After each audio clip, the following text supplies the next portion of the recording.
bienvenue sur Angie ASMR. J'espère que vous allez bien.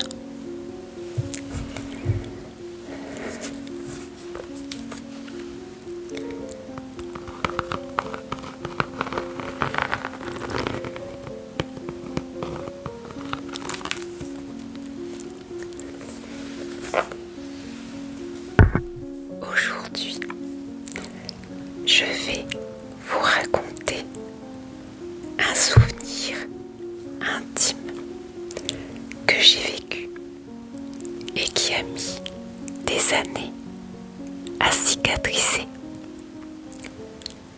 Cette histoire que j'ai décidé de partager avec vous a été écrite spécialement pour une version ASMR.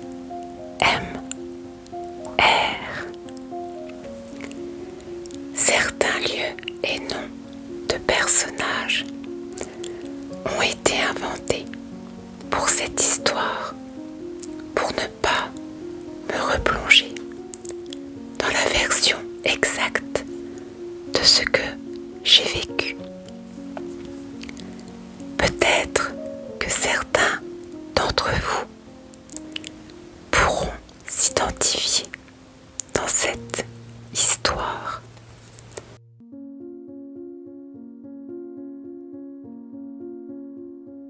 Ferme les yeux. Respire doucement. Laisse les bruits du monde s'éloigner. Écoute. Il existe des histoires qui ne commencent pas par un cri, ni par un fracas. Elles commencent par quelque chose de presque imperceptible. Un souffle.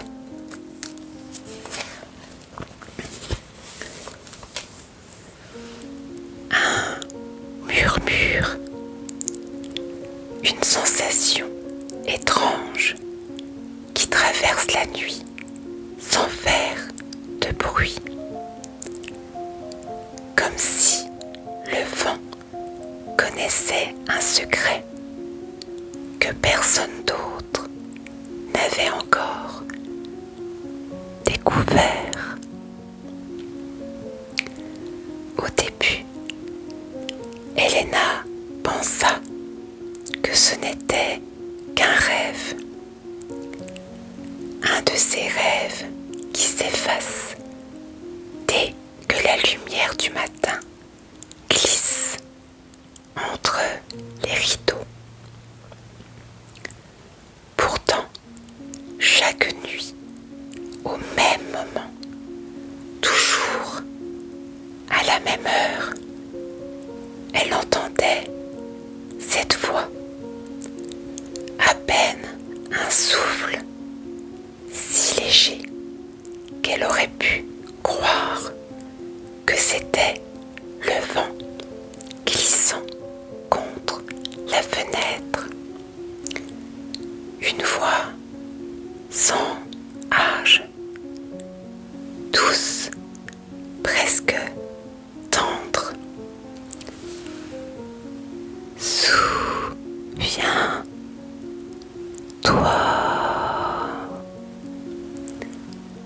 Quelques secondes plus tard, encore. Souviens-toi.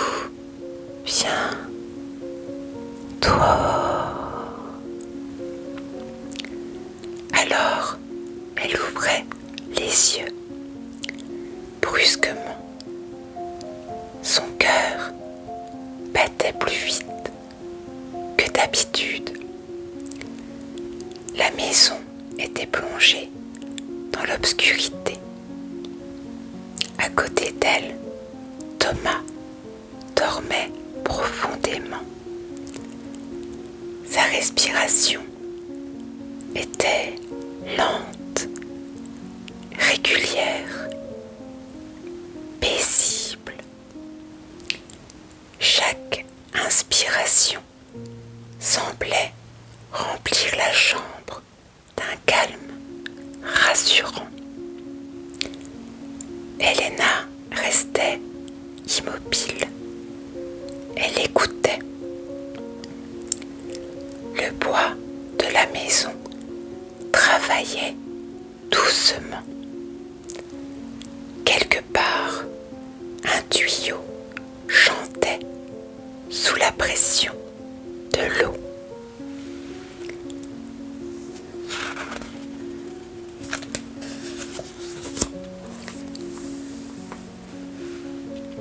Le vent faisait vibrer les branches du vieux cerisier contre la façade. Tout semblait normal. Et pourtant, quelque chose ne l'était pas. Au pied du lit, dans un coin de la chambre, une ombre plus sombre que toutes les autres. Pas une silhouette, pas vraiment. Plutôt une absence de lumière, une présence immobile. Elena cligna des yeux. Une fois, deux fois. L'ombre avait disparu. Elle souffla lentement. Juste un mauvais rêve. Elle se rallongea. Mais avant de refermer les yeux, elle eut l'impression que quelqu'un venait de retenir son souffle. Puis, plus rien. Les jours reprirent leur cours. Le réveil sonna. Le café emplit la cuisine de son parfum chaud. Les enfants descendirent les escaliers en courant. Les bols furent posés sur la table. Les petites cuillères tintaient contre la porcelaine. Les rires remplissaient la maison. Thomas racontait une anecdote du travail.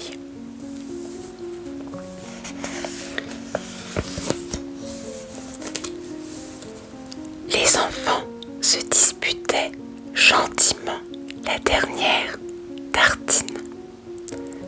Tout semblait parfaitement normal. Elena souriait. Mais son sourire était un peu plus absent que d'habitude. Comme si une partie de son esprit était restée quelque part dans cette nuit étrange. Alors qu'elle ouvrait un placard pour prendre un verre, son regard glissa jusqu'au fond du couloir et son souffle s'arrêta là, au milieu du mur, se dressait une porte, une grande porte ancienne en chêne sombre. Le bois semblait si réel qu'elle distinguait chaque nervure, chaque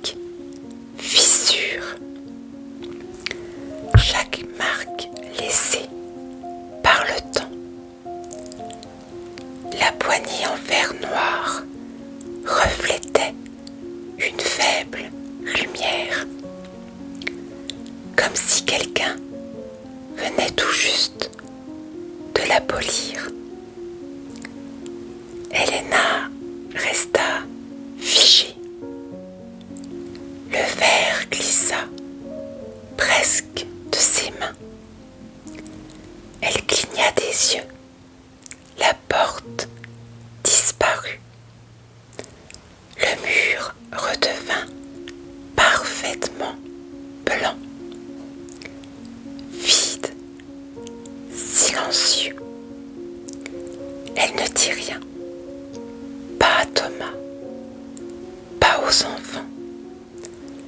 Comment expliquer une chose pareille? Comment raconter qu'une porte apparaît là où il n'y en a jamais eu? Les semaines passèrent.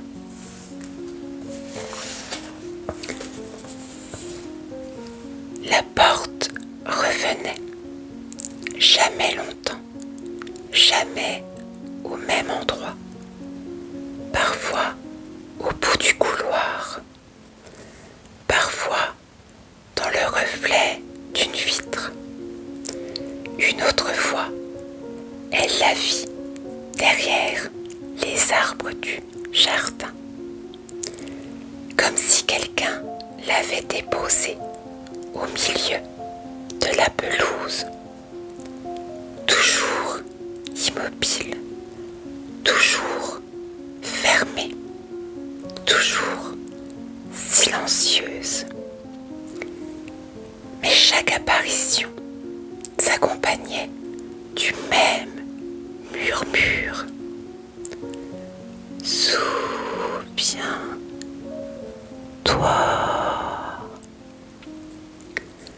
Le mot semblait venir de très loin, comme porté par une forêt invisible ou par le souvenir d'un rêve oublié.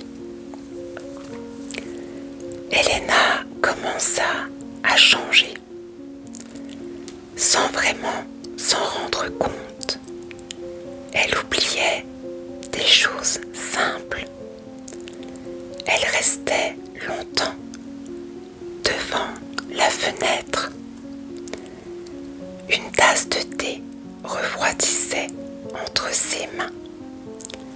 Les enfants lui parlaient. Elle répondait avec quelques secondes de retard. Thomas l'observait discrètement. Un soir, il posa doucement sa main sur la sienne. « Tu as l'air fatiguée. » Elle sourit. Un sourire fragile. Ce n'est rien, mais au fond d'elle, elle savait.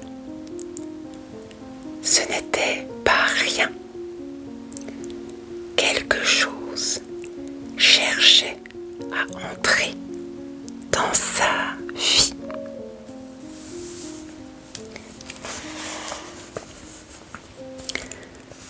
Ou peut-être quelque chose cherchait à en sortir.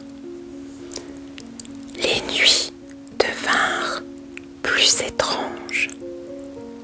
Elle rêvait de longs couloirs, des couloirs sans fenêtre, silencieux, au bout, toujours la même porte.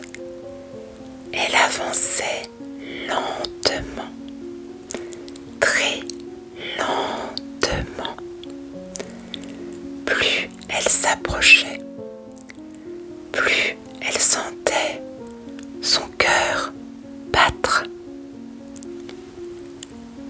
Boum, boum, boum. Sa main s'étendait, ses doigts frôlaient presque la poignée. Et juste avant de la toucher, elle se réveillait, toujours à cet instant précis, avec cette étrange impression qu'une partie d'elle-même était restée derrière cette porte. Puis arriva ce soir-là. Les enfants passaient le week-end chez leurs grands parents. Thomas travaillait tard. La maison était silencieuse, étrangement silencieuse. Elena s'installa dans le salon avec une couverture. La pluie tombait doucement contre les vitres. Le feu crépitait dans la cheminée.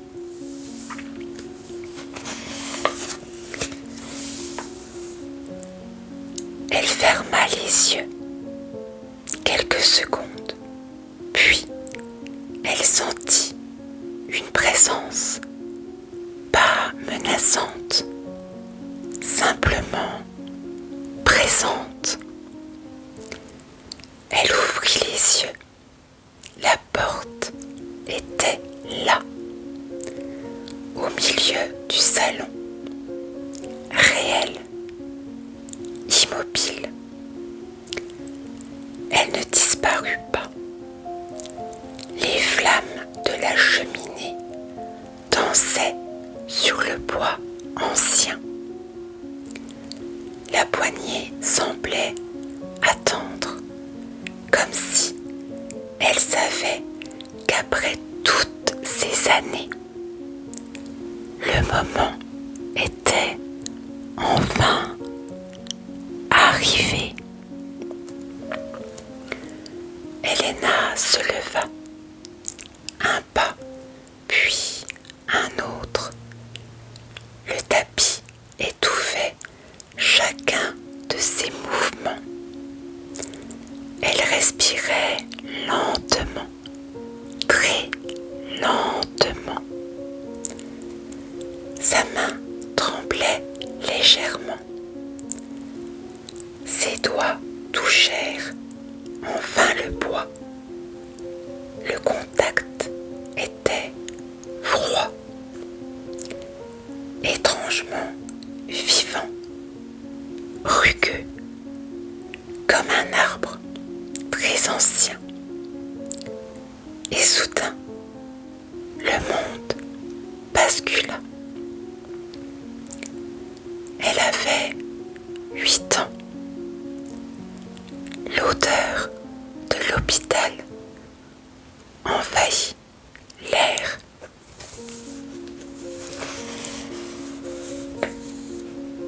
Le blanc des murs, les néons, le bip régulier des machines. Sa petite main serrée dans celle de son père. Puis le silence que personne n'oublie jamais. Son père ne respirait plus. La petite Elena ne comprenait pas. Son cœur refusait cette réalité. Alors, son imagination fit ce que seuls les enfants savent parfois faire. Elle construisit une porte, une immense porte. Elle y enferma le lit, les médecins, les larmes, la douleur, le dernier regard. Elle poussa tout derrière, puis elle referma doucement. Elle tourna une clé invisible et oublia, ou du moins, elle crut oublier. Elena ouvrit les yeux. Elle était de nouveau dans son salon. Les larmes coulaient déjà sur ses joues. C'est moi,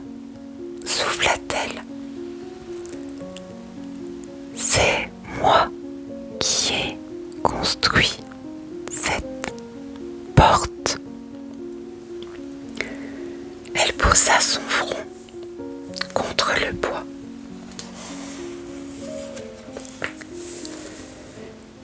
Et pour la première fois depuis toutes ces années, elle autorisa son chagrin à exister, sans lutter, sans le repousser, sans le cacher. Elle prit la poignée, le métal était glacé. Elle inspira profondément, puis tourna lentement. Le grincement résonna doucement dans toute la maison, comme si le temps lui-même retenait son souffle. La porte s'ouvrit. Derrière, il n'y avait ni monstre, ni obscurité, seulement une lumière dorée, douce, chaleureuse, et des souvenirs. Son père qui riait, son père qui la faisait tourner dans le jardin,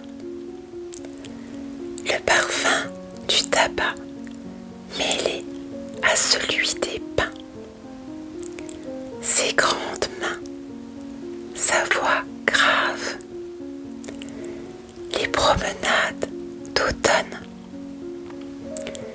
les histoires racontées avant de dormir, les éclats de rire, les câlins, tout était là. Rien n'avait disparu. Elle s'effondra doucement sur le tapis. Elle pleura longtemps, sans retenue.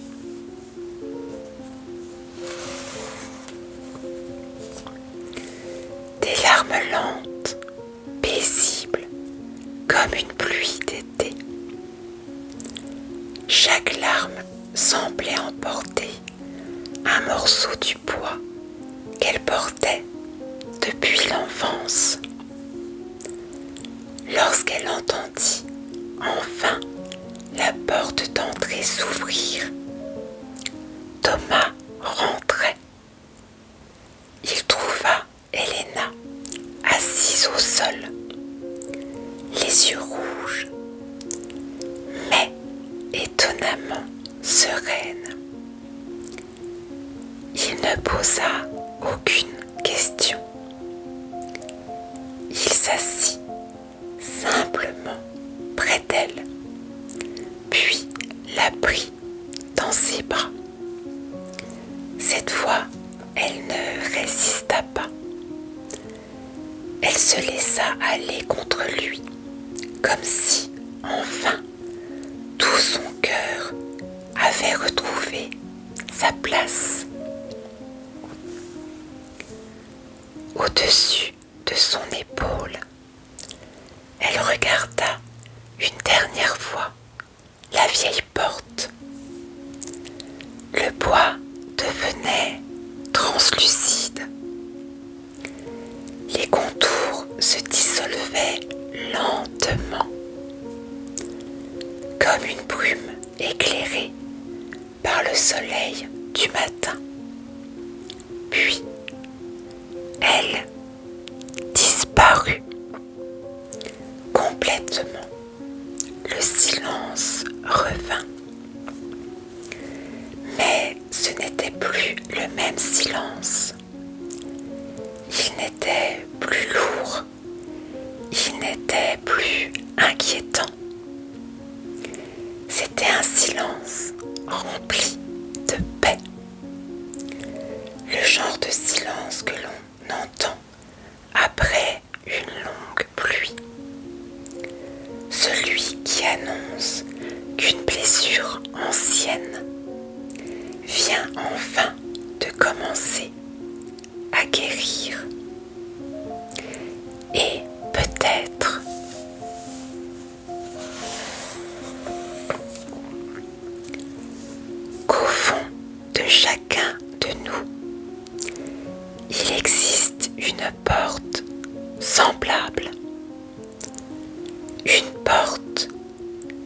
avons construite pour survivre.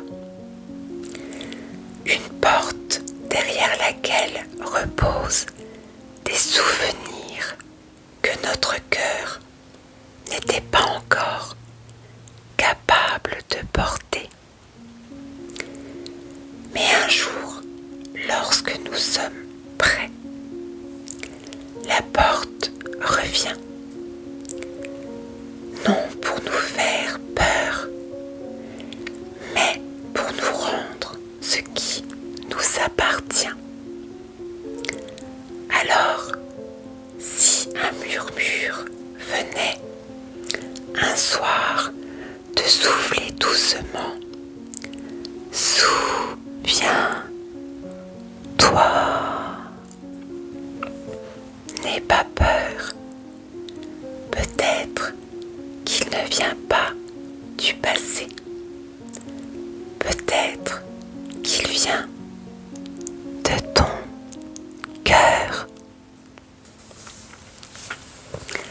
Voilà, c'est la fin de cette histoire.